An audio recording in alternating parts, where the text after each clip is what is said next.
Well, that's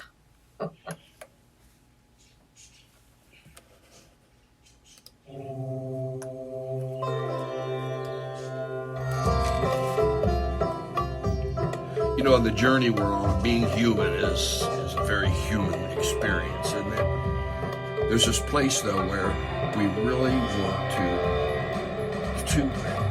be safe and sound. We want to have a place to be psychologically secure and stable. Of course, this is our comfort zone. It's a place of the familiar. It's where we can relax, safe, easy, and the word I like best is in control.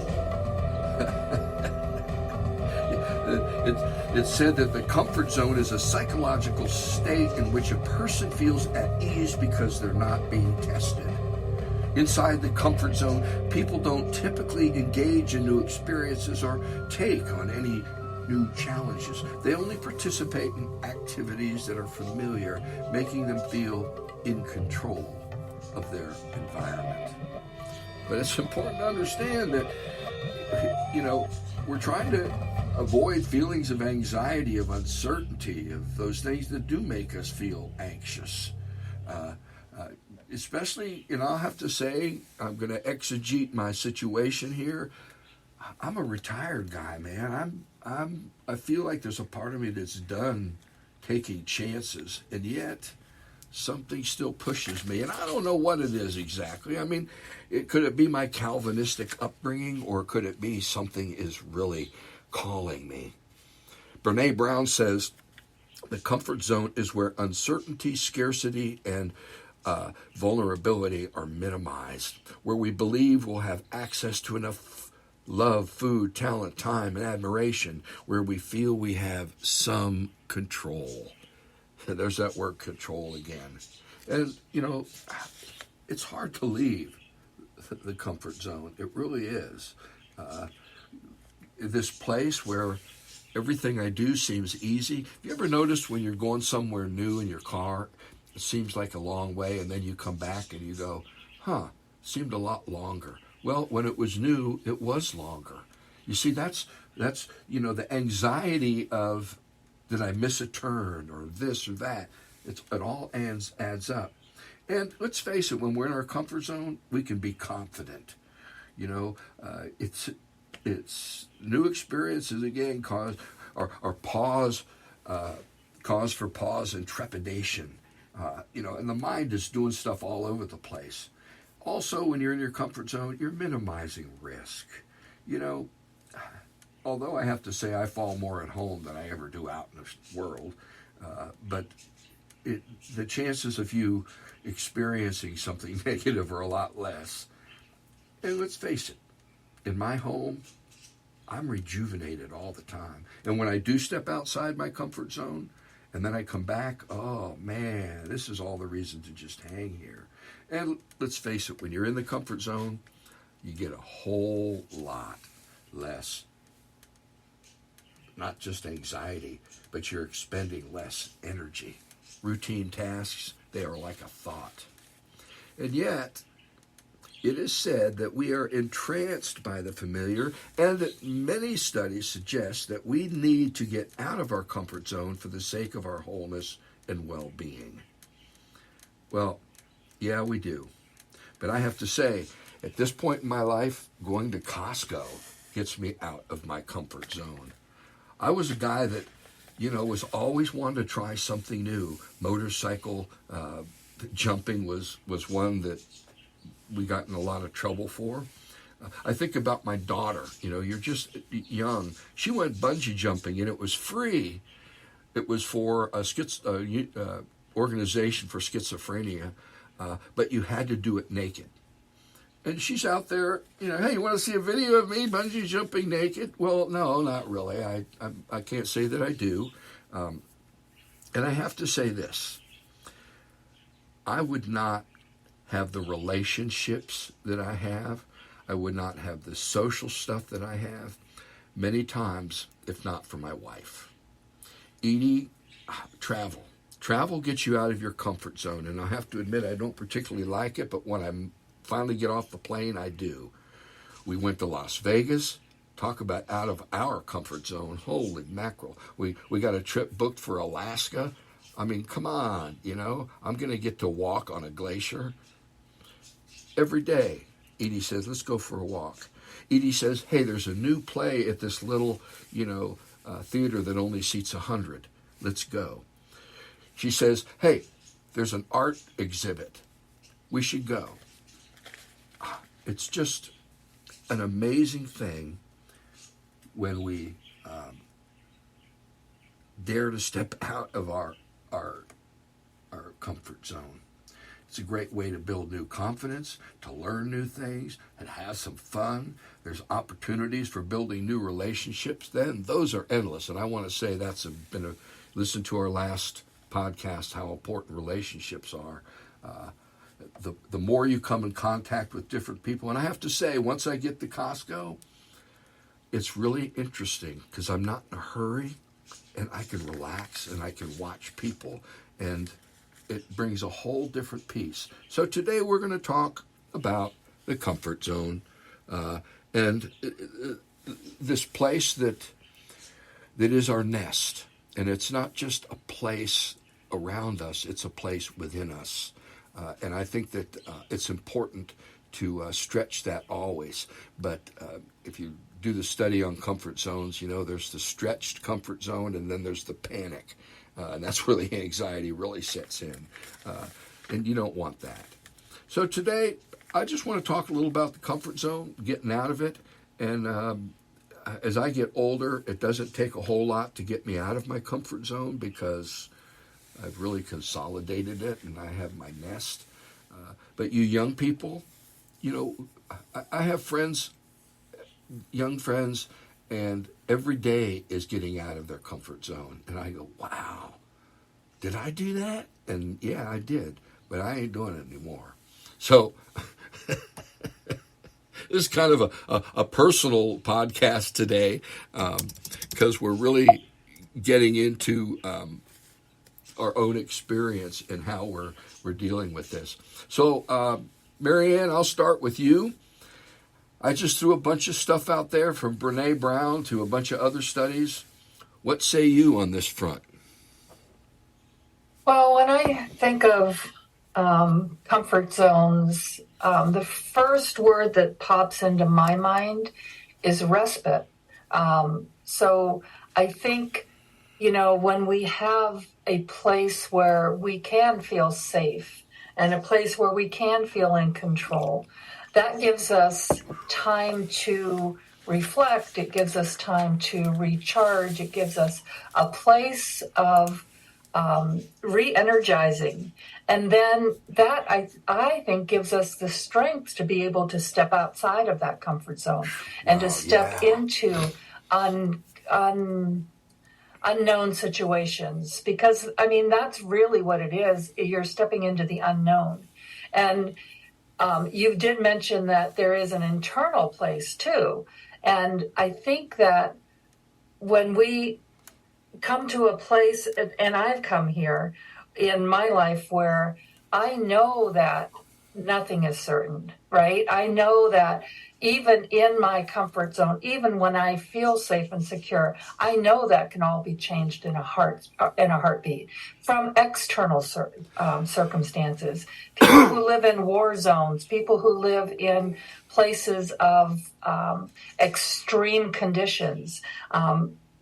There comes another place where we can find comfort, and that's in the people that are around us. You mentioned your relationship with Edie. Edie's your comfort zone, right? Amen. And we can find that in people, and we can also find that within ourselves. And again, I think that the whole idea of being in control, having some kind of a sense of being safe, and that we're cared for and that we're loved. And to me, that's a comfort zone.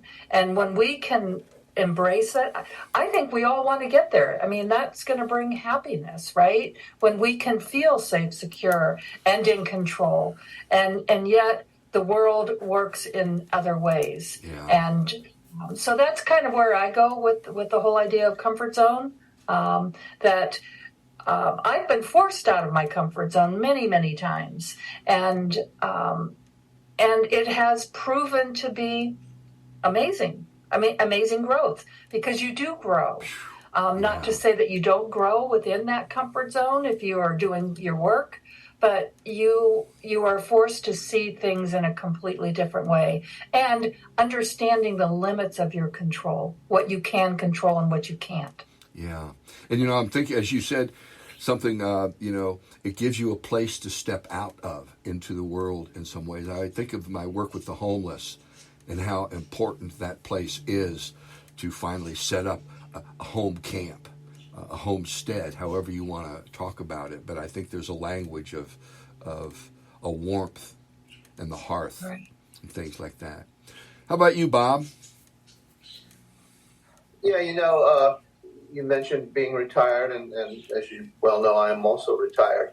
And it makes me think how the whole concept of being in a comfort zone changed over the years. I mean, when we were younger, we almost relished breaking down those walls of our comfort zones because, we've been told so many different societal, as we perceive them, lies, and we wanted to try new things, and something was happening, whether it was new music or whether it was new social interactions.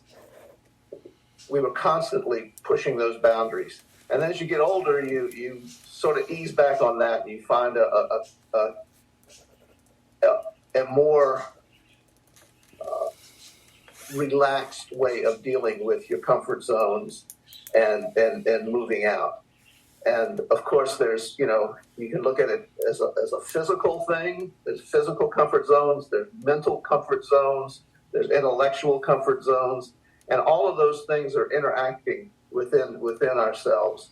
And as we move through our life journey, the percentages of each of those that are interacting change. And that's why, I can agree with you at this point. Costco is a real adventure. Just getting from home to Costco is an adventure for me these days. And I think that I'll get back to my favorite term again, balance. We have to find what the balance is between staying comfortable and staying enthused with life and the possibilities of life. And so if you can keep that balance and keep moving at whatever stage of life you're in, then hopefully you're moving toward a better place in your journey. Yeah. We were... go ahead, Marianne. Oh, I was going to say, I love that you brought up the intellectual comfort zone, because that's something that you can do when you expand your mind, you study, you learn, you open yourself to new ideas. And that is stepping out of your comfort zone. And that's exactly where I was going to go, because to me, we had some a clergy couple, some friends of ours that we went to school with an eternity ago. And we talked about how some people are unable to change, because it's a threat to themselves. And so those little bits of change that actually change yourself, those are literally consciousness stepping out of its comfort zone. And I think that's one of the points of this podcast is, how do we all step out of our comfort zones so that we might embrace a new vision that is not yet? And that's anxiety inducing just to entertain that idea. So this comfort zone is not just a personal piece, but it's a universal social piece that the planet is in, if you will. In terms of, we got a lot of stuff, and people really happy with their stuff, and people wanting more stuff, and that whole cycle is familiar. We become entranced by it. So how do we think of the world in a different and new way? One of the things we talked about with our friends last night was, what is the new narrative that is going to allow us to step out of our comfort zone, for people to say, wow, there's a new world coming, and this can't be it. So, Yeah. Go ahead. Well, you look at the climate crisis, and you could almost define that as the planet is being pushed out of its comfort zone, and all of the implications of that are at this point very negative. But then again, because we've been pushed out of that planetary comfort zone, maybe that gives us opportunities for exploring new ways of dealing with the planet and with each other in a planetary context. And if we hadn't been pushed out of that comfort zone, we might never have had to deal with that. And now we're back to the narrative, which it seems to me, Bob, something you said in your first comment is, there's a part of this as an old guy that's weary making. You know what I mean? To get outside. However, a narrative can make it exciting. And I think that's what I'm hearing you saying, is we need a narrative that shows that life is reaching, and this is an exciting thing for us. And it doesn't need to be totally anxiety induced. So.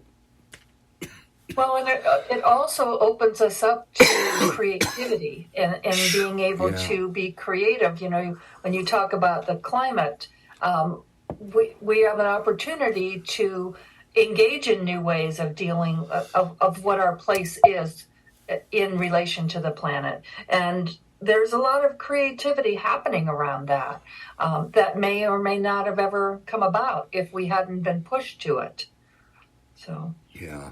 But I love the idea of, when you said there's a sense of safety in our stuff and or all the stuff around us. To me, I think what I thought of is it gives us a sense of safety. And that's what we're looking for. We want to be safe.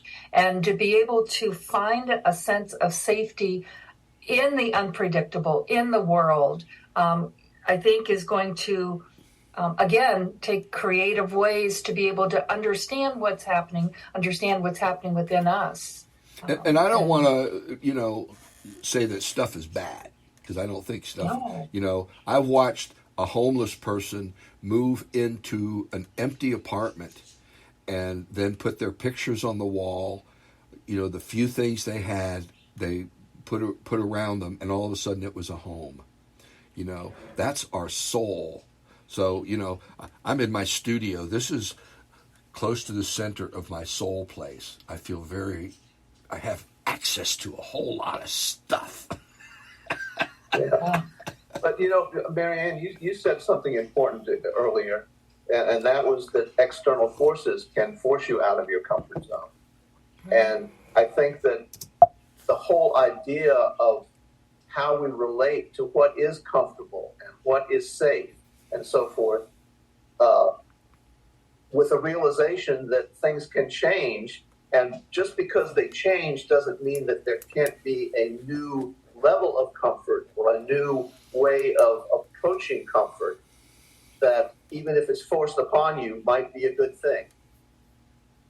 Yeah. And I think that we can find that in the relationships that we have with other people, because if those are still intact, the rest of the stuff around us will change us, right?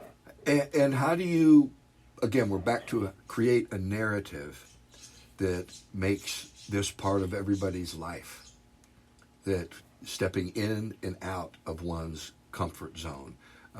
And I think it's important for health and wholeness that we do step out of our comfort zones, sometimes intentionally, hopefully more times intentionally than not. But being forced out of our comfort zone, I have to say, those places that were really sucky in my life were pivot moments where a whole lot of change allowed itself in my own soul. Again, when you're in control, you're not, you don't have to be vulnerable. But when you're not in a place of like that, to allow yourself to be vulnerable is a very, very big step, I think. Most people get to that place and they want to protect themselves instead of opening themselves. And I think that's, to me, has been a way of getting out of my comfort zone. Yeah, and we get back to the idea of self-definition. If we define ourselves as more than the stuff around us, as more than what makes us comfortable, then our relationship with the universe and our place in it is open-ended. And we're more able to accept whatever changes are occurring and feel more comfortable with those. Yeah. Or we grow into being more comfortable with those. Yeah. There you go. Because it can be very disconcerting, and it can be, like you said, very uneasy and anxiety-inducing. But we can learn to grow into that. And I thought of, what's our identity? When you were saying that, who are we in all of this? And I think that kind of goes back to what we've talked about so many times. What is the self? Who are we in this changing environment? And who is that that self that seeks that comfort and that respite and that place of belonging and love? And I don't know, I would love to get there permanently, personally. But I think it's an oscillation event that we're moving in and out of it. And the whole key is to get your oscillation rate up so you're in and out of it more often. And because I think every time we touch that place, something, a wisdom piece happens. And that's really good. And it grows love. It grows, that empathic curiosity that opens us to new relationships and letting new people in. And that's part of my old person thing is learning to listen at the next level. And I feel like I'm always moving in that direction. I keep thinking I'm finally learning to listen, and it's like, no, got a long way to go. The mental image that, as you're talking about isolation, that came to me was somebody, out in the ocean and getting swept up by a rip current. And the idea that you can try and fight against it and it's not going to do you any good because it's going to keep pulling you out. But if you change your viewpoint and swim parallel to it, or rather I say at a right angle, parallel to the shore, then you're suddenly out of that rip current into a new phase of isolation where you're safe. And so I guess if you stretch that analogy a little bit, you can be totally wrapped up in anxiety and so forth and fighting against whatever situation you're in. And it's not gonna help you. But if you're able to reorient yourself and move through it to a new place, then you now have a new source of comfort and a new comfort zone. Yeah, you kind of flow with those changes, right? And it can be very uncomfortable for a while, but hang in there. Yeah. When I find myself in times of trouble, Mother Mary comes to me singing, "Let it be, let it be." And isn't that the truth? We have to do that. And there are times when we should not be doing that. We should be resisting. I saw a reel this week that in 1939, there was a rally in Carnegie Hall of 20,000 Nazis. And they were all Americans. And it was the rise of the American Nazi movement, which really didn't happen until after the Second World War. And I went, this really sucks. But there were 100,000 people outside protesting it. And I think of America today and our comfort zone. We have created a comfort zone out of jingoistic language, out of, Bob used the word isolation in a metaphor, but, it's like these cliques. And we've we've lost touch with what it is that binds us together. And I think that that's part of getting out of our comfort zone, because for us to finally reconnect with each other, we are going to have to get outside our comfort zone and actually change our sense of self, and our sense of who America is and how it is. There are two ruling views of America. One, it's a white person's thing, and the other people are okay as long as they're in the minority. And the other is diversity. It's the grand mix. And how do we move out of our comfort zone and own all these differences that are outside our understanding? And I think that that's one of the big issues of consciousness right now, not just in America, but around the world. Is that a fair? Yeah. The idea is that we redefine what it means to be comfortable.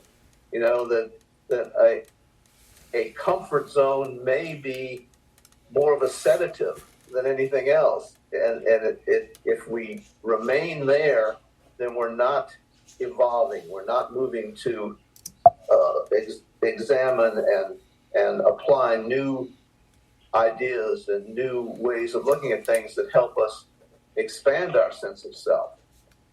And that in itself, the idea that we're moving through different levels of comfort may be a comforting way to look at it. So our comfort zone can be a bubble that we carry with us through whatever exigencies of the universe throws at us. And if it's a very Zen-like approach. It's okay. We're comfortable no matter what's going on. We're just moving that comfort bubble along with us. Yeah, right. It's almost like anxiety management. And we're coming to the end of our thing. So, Bob, I'm going to let that be your final comments, if I might, because it was very good. Thank you. And Marianne, what are your final comments? Well, I was going to say, there's a force of people trying to make things the way they used to be and not change. And that in and of itself is making a lot of people uncomfortable. And so I think that for where we're going from here, we draw strength, I think, from the idea of being safe, but we grow from the stepping outside of that and opening ourselves to new ideas and different things. And we have an opportunity to actually live up to what the country was founded on to begin with. And it's kind of like the Bible, when people quote the Bible and yet they misinterpret it. People have misinterpreted what this founding of America has been, and they're fighting like hell to keep it something that isn't. And we want to, and it's going to make people uncomfortable to expand and to really embrace those ideals that we propose to want. Yeah. Well, again, we're reaching. We're not there yet. It's the Union is still working on itself, and that was part of what the founding founders were really about. So, comfort zone, it all seems to me to lead somewhere. We've talked about being and how it became life. We've talked about life and how it became consciousness and self-aware. And we've talked about what is consciousness doing. And we've gone a lot of different places. But next week, justice returns. Because the fact is, the universe is indifferent all the way up to life and consciousness. And then all of a sudden, in consciousness, through these three processes of differentiation, complexification, and semi-permeability, consciousness began to care. Justice emerged. You see, justice isn't there at the level of atoms Higgs boson. It's not really there in the amoebas and any of that. Everything's eating everything. But something happened with self-awareness. And if we look at this return of justice and what it's doing to us, we get keen insight into consciousness itself. We hope you'll join us, and until then, take small steps outside your comfort zone. Take a leap outside your comfort zone, or don't. But in all things, be well, wonder deep, and be with the One.